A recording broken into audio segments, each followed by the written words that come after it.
Society for International Development Washington chapter, and it's my pleasure to introduce Michael Fairbanks. I have to say that about a decade ago, I read, Michael, was it your first book? Yeah, Michael's co-authored a book called Plowing the Sea, which if you think about it is kind of an odd image. But in fact, that image and that book changed the way that many of the staff in the, doing economic growth in USAID approached their task and the way they thought about it. And I'm looking around the room at many of you who work in the area of private sector development, agriculture development, value chains, and I think we all owe a great debt of gratitude for Michael for having given us the language and the vocabulary to talk about the business of enterprise development. That book, Plowing the Sea, Nurturing the Hidden Sources of Advantage in Developing Nations, was co-written, co-authored at the Harvard Business School. Michael Porter, a colleague of his, was also part of the effort. And now Michael Fairbanks has put out a new book called In the River They Swim, Essays from Around the World on Enterprise Solutions to Poverty. We heard today about the importance of poverty reduction. We heard today about, from the State Department, a pretty dramatic speech about departing or taking off from the Millennium Development Goals, the first one of which is to reduce hunger and poverty. So I think that this presentation this afternoon of these ideas on enterprise solutions to poverty will kind of pull that sort of philosophical commitment very much into the operational and the tactical. Michael has a number of the books here, and for those of you who have persisted this whole day, he will be willing to share them with you and to perhaps even sign them. He is currently working as the co-founder of a philanthropic foundation run by entrepreneurs whose strategy is to produce films, books, and original research to markedly increase the rate of diffusion of enterprise solutions to global poverty. The name of the foundation is SEVEN, S-E-V-E-N, and I would encourage you to go to the website and read how that name was selected, because it's not only about enterprise and ventures, but it has a little bit other meaning as well.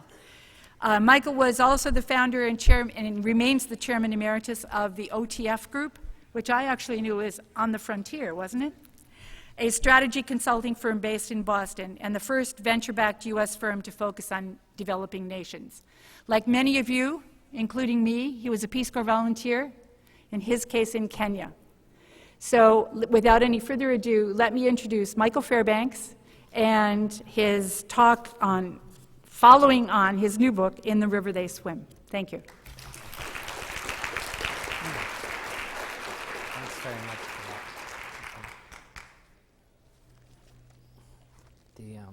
I think I'm going to start down here if we can manage it. If we get some feedback, I have to go back up there. Get back on my leash. Emmy is so funny. She came up to me earlier and she said, "Oh, so you wrote Plowing the Sea a decade ago, and now you wrote In the River They Swim. So what's your next water-based book going to be about?" And the other similarity about the two books is inside there's a little inscription. And in the first book, it's a quote by Frantz Fanon, and sometimes it's attributed to Martin Guerra, both, as you know, Caribbean socialist reformers. And in that book, it said you have a choice. You can fall asleep to dream, or you can dream to change the world, which I thought was beautiful. And in this book, I also have something about sleep. It's sort of analogous to the sleep quote in the first one.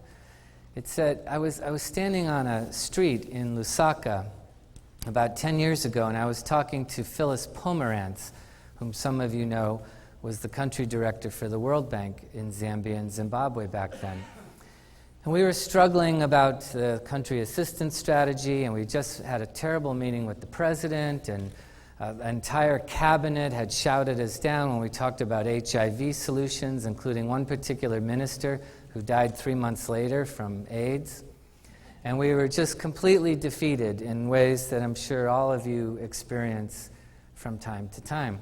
And and a copper miner, an out-of-work copper miner, walked by, and he was standing next to me, and he was sort of listening in on our conversation, and all of a sudden he blurted out in just perfect English this beautiful phrase. He said, "The poor can't sleep because their stomachs are empty. The rich have enough food, but they can't sleep because the poor are awake." And then he just moved on. And I was like, who was that guy? I'm like, "Phyllis, hand me a pen before I forget that. Hand me a pen. I got to write that down." Because every word was exquisite. It was just perfect. But like the image that Larry showed earlier of the woman and the Scot with the mustache and the craggly old hag, I guess that's my interpretation.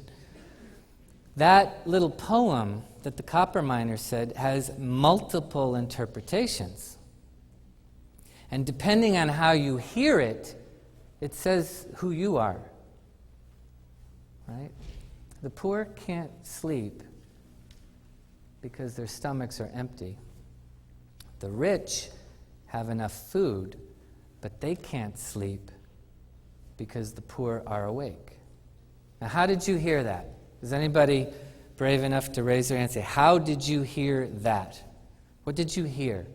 What meaning do you attach that the rich can't sleep because the poor are awake?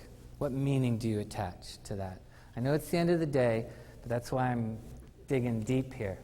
Is that a good photo? Is that good?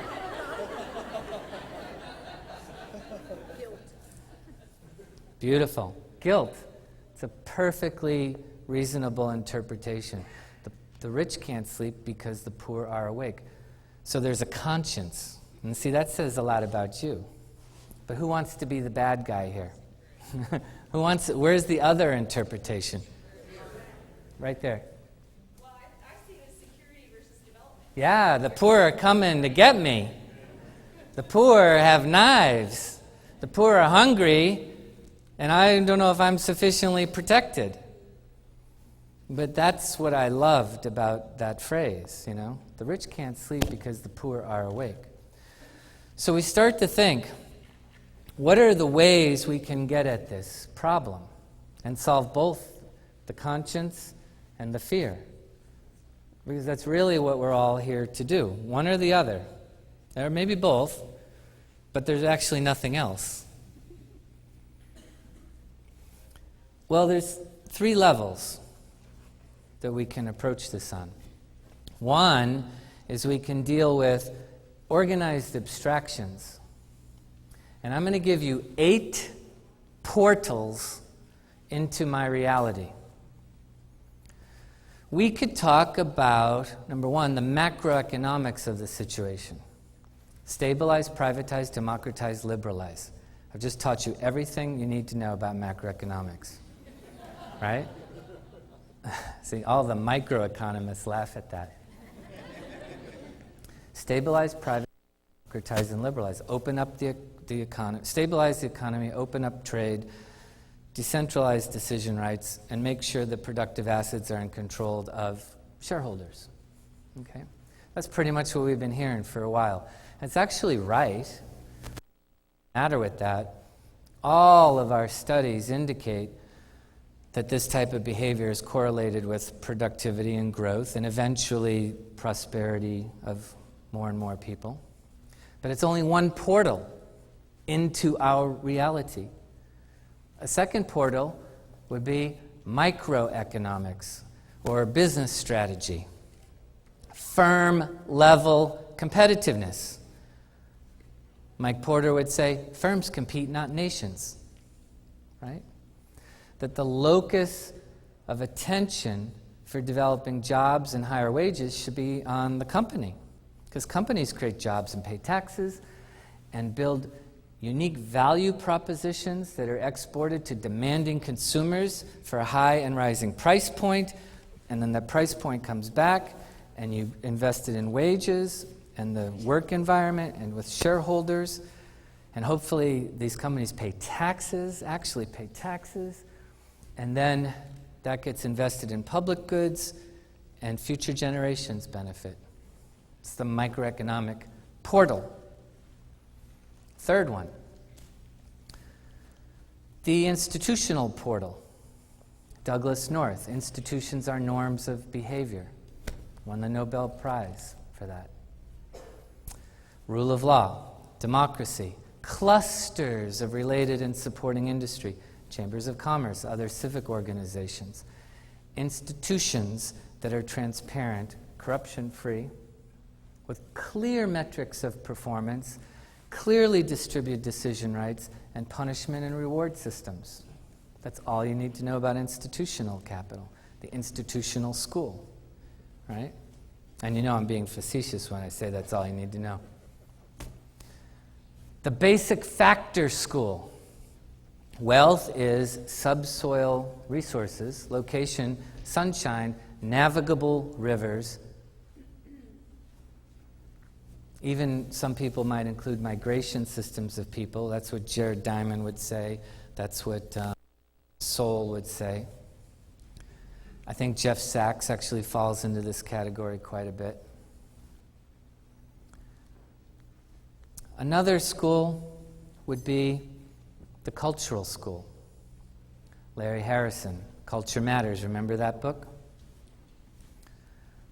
Banfield from the 50s, Weber, McClellan. Lots of people who say, all the other stuff is fine, but it's how people attach meaning to life. It's how what their identity is and how you recognize them. It's not only the culture that has to do with fashion and music and food and language, but it's the culture that suggests that how you attach meaning to things like competition, what your future orientation versus your past orientation is, and the levels of interpersonal trust, and this is Fukuyama, spontaneous sociability, those things matter. Because that's how you think compels how you behave. So we have the culture school. What ones am I missing so far? Micro and macro, culture and institutions, basic factors. What else are we missing? What? Money, the financial school. That in this case I fold under macroeconomics because they talk about the volatility of money supply, the velocity of money, international reserves, things like that. There's the knowledge portal. Paul Romer's notion of the idea gap. The fact that the Asian nations took off because of their willingness to import knowledge, modify it, make it useful, and do interesting things. Whenever the U.S. government sells a jet to the Israelis, they make it faster and more deadly because of their own knowledge skills. This is where Joe Stiglitz might lie with his notion of information asymmetry with regard to marketplaces. There's the human capital school, the human capital portal that says, and this is the greatest line ever written in the history of economic development. It's by Gary Becker, the Nobel laureate at Chicago. He says, the only investment with the possibility of infinite return is the investment in babies. Don't you love that? Investment, for you hardcore quant ROI types, babies, for the soft power types. Investment in babies. Only possibility for discontinuous leaps in productivity. How fantastic. So how many is that? 7?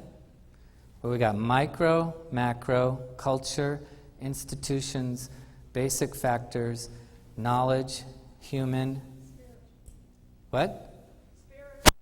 Spiritual is fantastic, but I fold that into the cultural school because it's how you attach meaning to life. It's how you perceive yourself. It's so much part of your identity. Okay? But I'm missing one. I'm forgetting it myself. Macro, knowledge, culture, institutions. What am I missing? I'm forgetting it. What? Politics is institutional. Technology is the knowledge capital.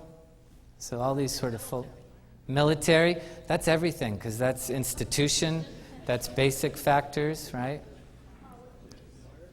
Ecology is another cross-cutting subject that has all these components to it. Mike, what am I missing? Institutions, knowledge, human, macro, micro, basic, culture.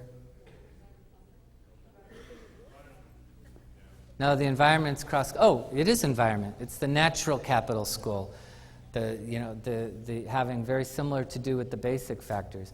And it says basically that when you export these raw materials, that constitutes your wealth. But the problem with it is that when a nation competes by exporting its subsoil assets, what happens is it competes on the only dimension that it can, which is the dimension of price, because it has a highly imitatable strategy. But when you compete on price, you can't interfere with your logistics or your extraction costs. So what you do is you keep the only cost low that you have any control over. Exactly, labor. Which means the more you export, the poorer you get, which means the only competition you're in when you're in that school is to see how poor you can get for how long before your society disintegrates, which is basically the South American and African strategy. So these are the portals, the schools of thought. Now, what's tragic about these is that they don't talk to each other hardly ever.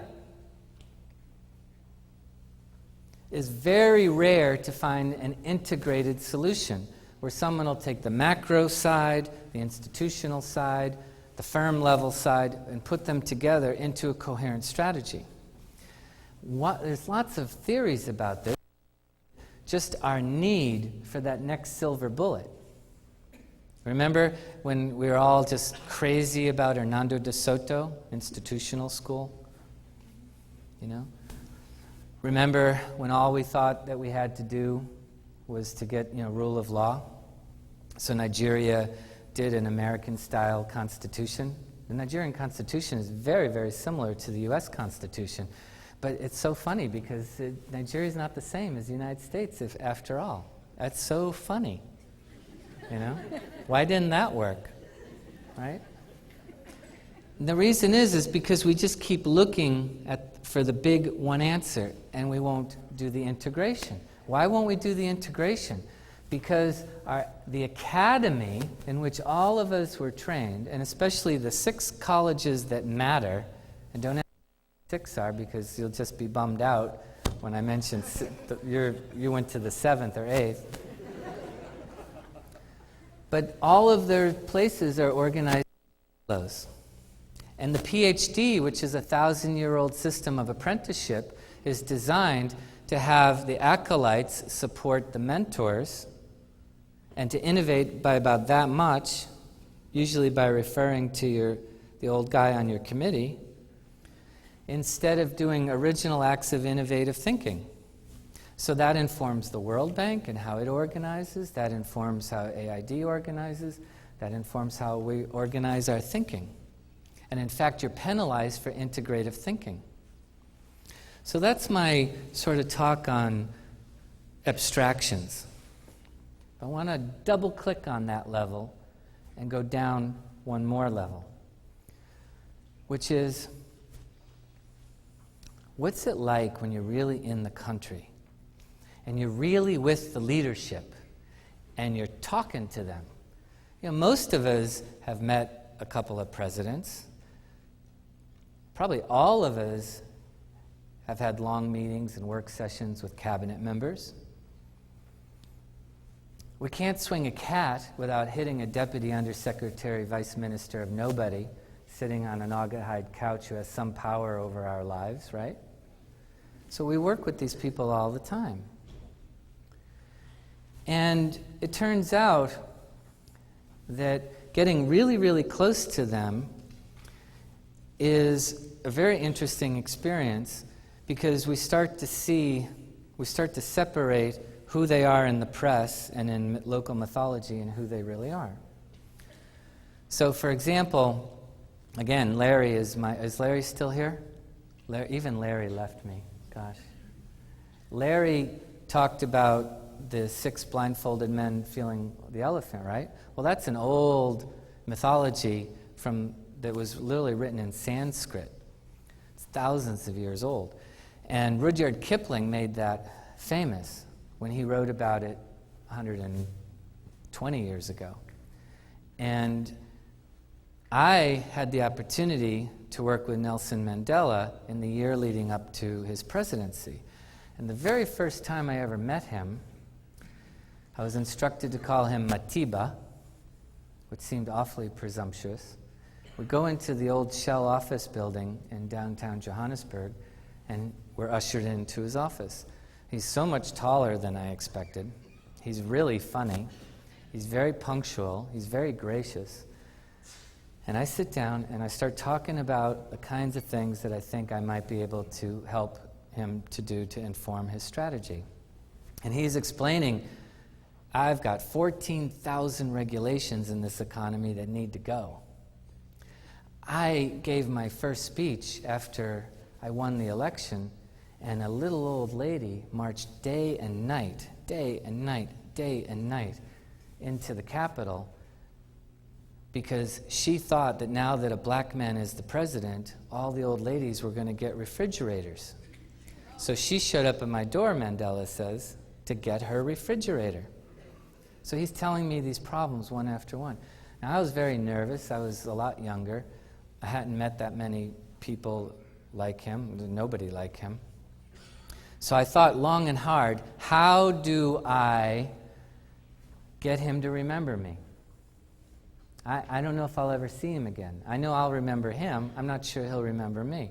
So I told the Rudyard Kipling story. I said, well, when you talk about government and private sector, it's like the blindfolded men feeling opposite ends of the elephant. And I went through the whole story, and he looked very disturbed. And I thought, oh my gosh, I'm insulting Matiba with elephant imagery, to this august African. What the heck am I talking about?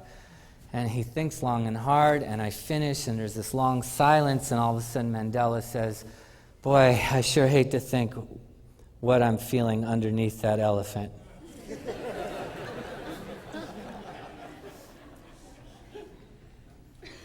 And the tension was broke. Excuse me for name dropping, but I hope you find these a little bit entertaining and insightful. But years later, I was working with Fujimori, and we came off an airplane. We had gone into the coca-growing regions, and he had stopped to hand out T-shirts to the poor children. And we flew back on his helicopter, and he fell asleep on my shoulder.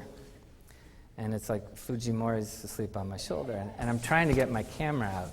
I'm trying to go like this. And I finally got it out, and I went like this, So I have this really cool picture of Fujimori asleep on my shoulder wearing, traditional garb. Well, we landed in Lima, and he said, do you want to go and go home, or you turn into the traveler type, right? So how many completed their entire stay there? Exactly. So you know what I'm talking about. How many went for 3 years? Yeah, okay, so you're the dogs. So, but there was this over-responsibility. There was this notion that we were the redeemer, we were the redeemer, we were the redeemer. People would see how good our intentions were, and they would be willing to be guided by us, and they would value us. But they almost never did. Maybe you made friends, and probably you had fantastic stories, and you learned to tell them well, again and again and again over the years. Especially to those people who always come up to us and say, oh, I thought about the Peace Corps, I wish I did the Peace Corps, because you get that all the time. But there was this over-responsibility. Then when things didn't work, we go the other way, to under-responsibility. Well, people are corrupt there. Well, we didn't get enough support. Well, if those people don't want to help themselves, why should I be trying so hard? Well, and we all know the stories we tell. So we're over and under responsible. And then we get psyched about the new assignment. We're over responsible, we're under responsible. And we're psyched about a new administration. We're over responsible, and then someday, soon. Is this familiar to you?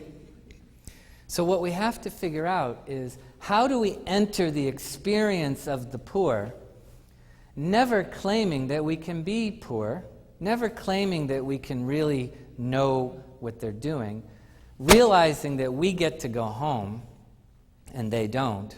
And how do we help in that way? Well, the answer is, we know that sentimentality and massive infusions of aid capital don't work. We know that. I know we know that. We also know that most of us in this room have a heart for the poor. What I want to know is, do we have a mind for the poor? Are we able to put the locus of responsibility for their own future, the responsibility, on them?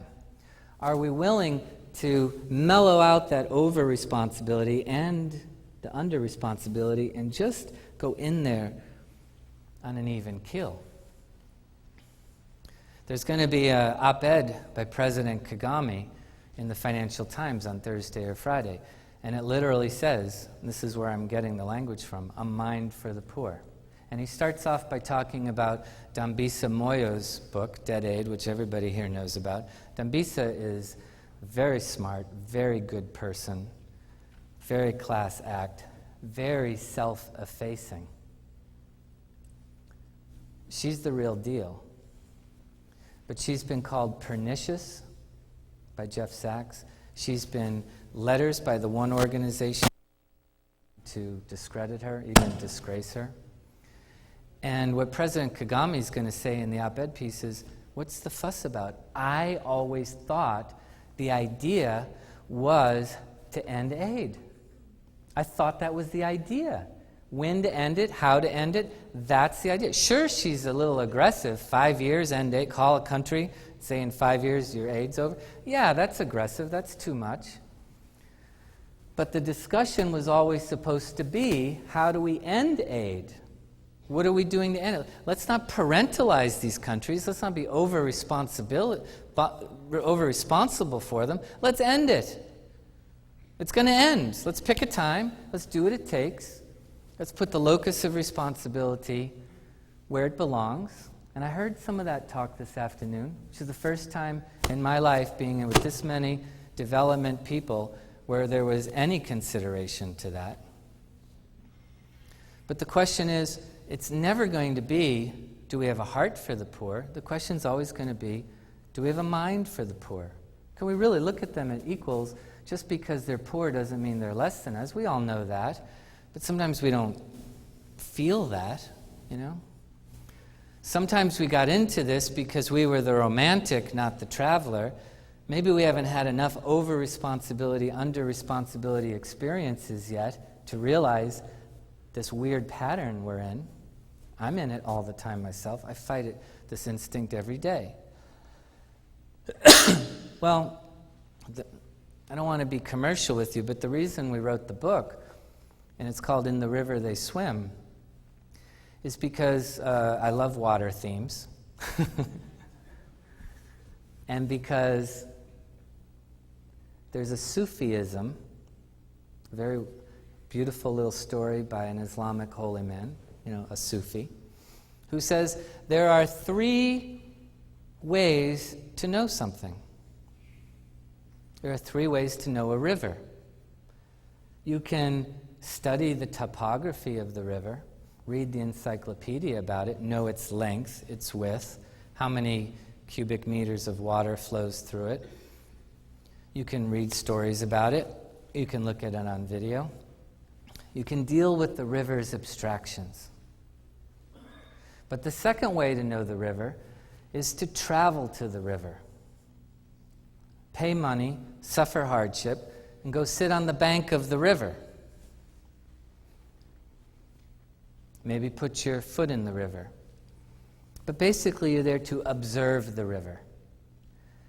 The birds that play over it, the flora, the fauna. But the Sufi says the best way to know that river is to take off your clothes, climb into the river, feel the temperature gradients alongside your body, mingle with the life in the river, taste a little bit of it, wonder for a while if you have the strength to swim the river. That's the highest level of knowledge that anyone can attain. Most of us started off in our development careers that way. We were inspired by one set of experiences or another, an exchange program, a Fulbright, a Peace Corps, whatever. And we were very much like that. And yet as we've pulled back to become advisors to our opposites, or pulled back again to deal with abstractions, my 8 portals, we've forgotten that sense of what it's like to be in the river. Very many of us. I know I have. I know I fight that all the time, just to speak for myself. So the question is, how do we get down to that highest level of knowledge, but keep that perspective that allows us not to be the redeemer, not to be the romantic about it, but to be not to be over-responsible about it, but to get something done. How not to have just a heart for the poor, but also to have a mind for the poor. And the reason this is important is because with globalization crashing in on all of these countries, all these regions that we like, if not love, on our friends, on the people that we've been close to in these places, is that globalization, it's like this tsunami wave. It's crashing in on them. And if you're that much better than anyone else in globalization, just that much better, just an inch better, these massive asymmetric just flow to you. But if you're average, or God forbid, a little bit worse than average, globalization just crushes you. And it turns out you could have been born in the last century from a poor family, poor village, bad family name, you died poor. If you were born in a rich village with a rich family name, you died rich. That was the 20th century. The 21st century is going to be a lot more aggressive, because you could be born poor in a poor village and die rich by educating yourself in timely action. And my favorite part is you could be born in the right family, in the right village, born rich, and die poor. I think the way those of us in development need to think about this, then, is how do we put the locus of responsibility for people's actions on themselves and help to shape and inform some of the choices they need to make? But they need to make these choices. In this op-ed piece by Kagame, he goes on to say that Ashraf Ghani, whom somebody mentioned earlier, said in that same book, Fixing Failed States, that aid destroys the sovereign relationship between a democratically elected leadership and its people. Ashraf Ghani is one of the smartest people I know. PhD in anthropology, leader of the Social Development Group at the World Bank, chief operating officer of a new Afghanistan, partial architect of the only constitution in human history that integrates democracy, women's rights, and Islam. That's a smart dude. But he says that aid, because we don't have our minds right, because we're over-responsible, too abstract, that we have a heart, but we view sentimentality and massive infusions of aid as the tools, is literally severing the sovereign relationship between leadership often democratically elected, and poor people. So this is a really big deal. This is a really big deal. Where I think we need to think about these things, if we get our minds right, our actions will follow. If we get the paradigm right, frame our existence in it, take strategic actions that are consistent with that, we'll get a good outcome. And I think with a new administration, that's often a problem. The good news is we don't have that much money. Right? Who was it? It's variously attributed to Mark Twain and Emerson and so many other people who said that if you hold a hammer in your hand, every problem looks like a nail. Does anybody know definitively who said that? Who it? Abraham Maslow. It was Maslow? Okay, wow, that's a good one. So what happens, what does every problem look like when all you hold in your hand is a checkbook? You know? Then what does every problem look like when all you're holding in your hand is a checkbook? I'm seeing the numbers being thrown around now. They're getting bigger and bigger, and the world's getting poorer. Instead of the over-responsibility, under-responsibility loop, what I think we really need, and I put myself in this category, I'm not attributing it to you and not to me, it's got to be with all of us, is an incredibly deep introspection about who we want to be, what mistakes we've made, why we're doing this the way that we're doing it, what's really not working. And if we look at the empirical data, we see that the continent that received the most aid has gotten the poorest. The continents that have received the least aid as a percentage of their GNP have gotten the richest. I'm talking about India and China. The only two countries that are eradicating poverty at a reasonable rate have very low percentage of foreign NGOs, very low percentage of any kind of aid as a percentage of their total GDP. That's the issues we should be looking at. So thank you very much for your attention. You want to do that?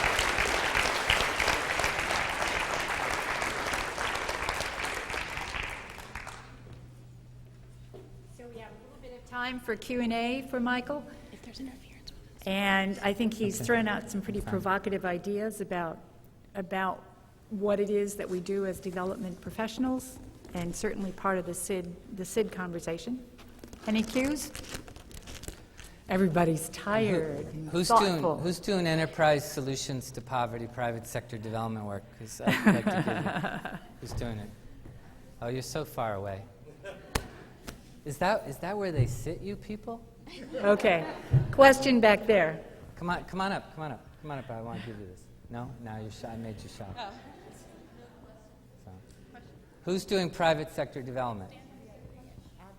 Okay, there you go. Questions? I'm going to hand these out while we talk. Question over here? Now I understand Johanna's problem. It's really hard to see in the light. Yeah. Who wants a book?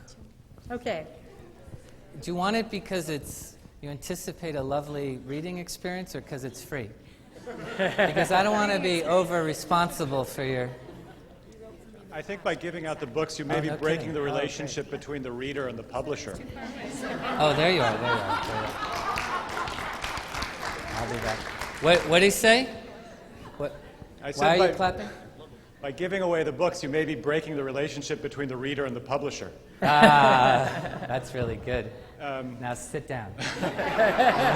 Well, No, stand up. let me ask my other question, Please. actual question, which is that I actually think that most of what you said makes a lot of sense. But my question is, if you follow this paradigm and accept the issues that come with over-responsibility and under-responsibility and the cycles of dependency that come with foreign assistance, isn't everybody in this room out of a job in the next couple of years? Not my problem.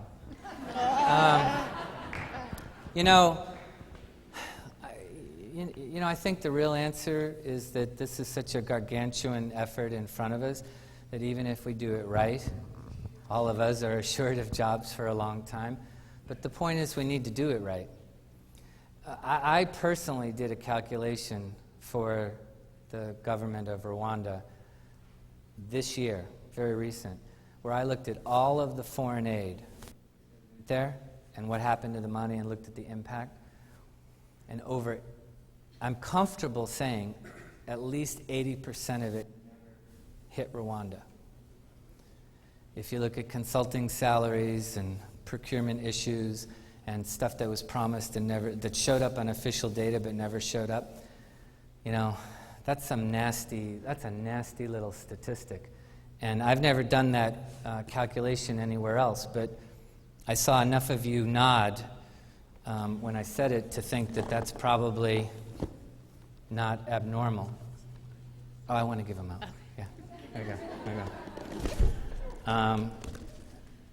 So I think there's plenty of work to do it the right way. I really do. Let me just go right in the back here, too. So. Other questions? We have one over there, Jennifer, and one back there. I hope you come back over here with those books, by the way. I'm Jennifer Brinkerhoff from George Washington University. I have a suspicion that you calculated how you would do your presentation so that you would get questions that would cover the material that might have gone into the presentation. So I'm going to be your cooperative audience member and ask you... Ladies and gentlemen, my sister Lauren. So I'm going to ask you the obvious question, which is, okay, all of this is very interesting, but what do you do? You haven't told us, what do you do? Well, and so I want a copy of the book so I know better. All right, that's all right. I'll take a long walk. It gives me time to think of an answer. There we go. Thank you very much. Okay, thanks. Here. I think the thing to do is to, number one, be an integrator. There are these 8 schools, and they all have their own solutions. And I'm pretty sure that any one school is important and necessary, but not sufficient. So part of it is the integrated approach. It means macro and micro and institutional and human capital, knowledge capital, all that together at the same time into a country. I've seen it work. If you read from my biography, I'm a Rwandan citizen. And I've been working there for about 9 years straight. It's been my main focus. Wages in that country are up on almost 30% compounded annual growth basis in a landlocked country with no natural resources. Last year, it grew at 11.2% into a fourth quarter worldwide recession. How did they did it because Kagame is one of the 3 best African presidents ever. He's going down in history. And because he had an integrated approach. He decided that the silver bullet must be wrong. He decided there's a portfolio strategy, 8 different strategies. There's a legal, and under each one of them, there's a legal, administrative, and market aspect to it. So that gives you 24 cells, if you set it up, that have to work in concert. And no other country thinks that way. So part of it is be an integrator. The second part of it is screw the over-responsibility, under-responsibility attitude. Check yourself about what you're promising and what you can deliver. And remember, after 2 or 3 years, moving to the next country and blaming that country for its incompetence, it's not sufficient anymore. It's gotten friggin' serious. Poverty is correlated with terrorist activities. I don't care what anybody says. And poverty was correlated with the genocide in Rwanda. Rwanda declined in incomes for 5 straight years in a row before the genocide in '94 set itself off. So poverty matters to us. So it's time to do the deep introspection. So be an integrator. Forget the over-responsibility, under-responsibility. Don't have a heart for the poor. It's not sentimentality and massive infusions of aid. It's have a mind for the poor, work on venerating local wisdom, which many people mention today. Not in those words, but they mention that sort of thing, which I love. Build cultures of innovation. integrative thinking, future orientation, high interpersonal trust, and look for ways to find sustainable competitive advantages. If you sell things right out of the ground for that low price, you have to keep wages low. Remember, the more you work, the poorer you get. That model has to be busted, you know? So, and if you read the book, I swear it's all in there. One minute. Okay, last question over here, Antonio. My name is Antonio Galloso. I'm going to go back there and give... Sure. I'm a refugee from USAID and State Department. A refugee from USAID. And I was actually one of the first members of the Cuban Peace Corps who came to this country. Nice. Foreign aid to Florida. But my question is this. This is going to be good already, I can tell. Thank you very much. You never mentioned in your very interesting talk the issue of moral hazard. Yeah. And there is another book called Aid as Imperialism that is very provocative. Right. And where is the connection there? Are we engaged in this exercise of foreign assistance, us, the Europeans, us, etc., as a means of domination, control, as a means of security, or following a romantic sense coming from the past? I mean, I think the answer was so explicitly embedded in your question, you know, and beautifully so, yeah. You know, I don't know how you're going to feel about this, but I worked with Castro for a while, too. You did, too? I remember you. You were the bodyguard. Yeah. And let me tell you that story. I go there. I get called in to work with him by the Venezuelan trade minister, who's like his goddaughter. And I use my Irish passport. And I fly into Mexico and then fly to Cuba. And I'm told to sit in this guest house until Fidel calls. One day goes by, second day goes by. I'm like, what's going on here? Fidel sometimes calls people in the middle of the night, just be prepared. Okay, so I'm running every morning with this fat guy. And he's got bodyguards all around him. And we're running, and I could tell not to, I didn't recognize him, and I'm told, I'm not going to ask any personal questions, but he's there for medical care. He's praising Cuban medicine, Cuban community, Cuban education, all those things. And finally I get a call, come see Fidel. It's 2 o'clock in the morning. I show up in his office, which is like a college economics professor. It's Formica tables and blackboards, and they look like Slippery Rock State College in Pennsylvania, you know, except for the rhetoric on the walls. And none of the cabinet is there, and he's mad. So he gets on his cell phone, and he calls, and all 16 cabinet members show up in like 30 minutes. So they're sitting there, it's the middle of the night, and they literally go, like, start talking. So I'm talking, and they're very receptive, and they're writing down all these notes. And I say, and I'm getting really pumped, and I finally go, it's like 4 in the morning, I'm delirious out of my head, and I go, and the problem with classic socialism is the over-responsibility that the state has for the welfare of all the people, which dampens the spark of their own innovation. And all of a sudden I start getting heart palpitations because I'm thinking, what the hell am I doing? Fidel's over here scratching his beard like a Jesuit priest I had in college, you know. And everyone's looking at me and they're looking at each other, and I'm thinking, I'm in my Irish passport, nobody knows I'm here, it's the middle of the night, and I've just insulted the most pristine example of socialist enterprise, you know, in the world today. Carlos Laje gets up, the vice president, he comes over, he shakes my hand, he takes my hand in both of his, he goes, thank you for telling the truth. And then Fidel says, you've made 11 million new friends today. Now we know why Lajes was first recently. Yeah, this was about 8 or 9 years ago. So then I'm walking out, and Laje says to me, you know what, I need you to talk to one more guy. I need you to talk to Daniel Ortega, because he needs to hear this. And I'm like, look, I'm already in enough trouble. I don't need to go talk to the Sandinistas, wherever the hell they're hiding this week. And he goes, you don't need to go to Nicaragua. That's the guy you're running with every morning.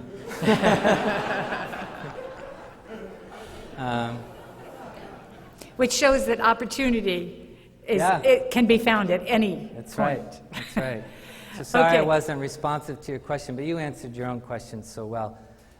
Anyway, I think we're done, right? Okay. Thank you, Michael. We're going to cut it off here.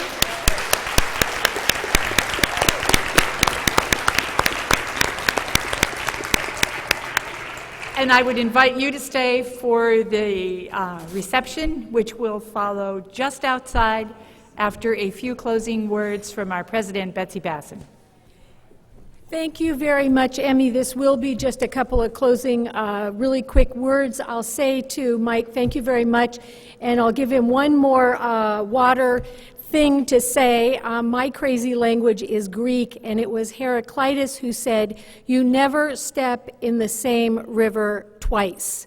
And I think that's why we all love our work so much, because it may look the same, it may feel the same, it may seem the same, but it actually is always different. So whatever we do, wherever we are always trying to figure out, how do we make it work this time?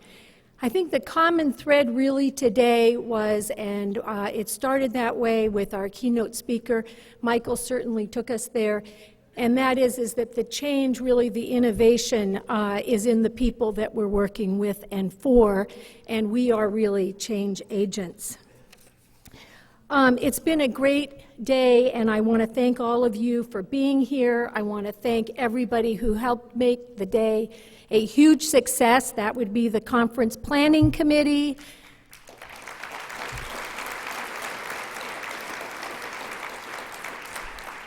that would be the board, that would be the staff at SID Washington, that would be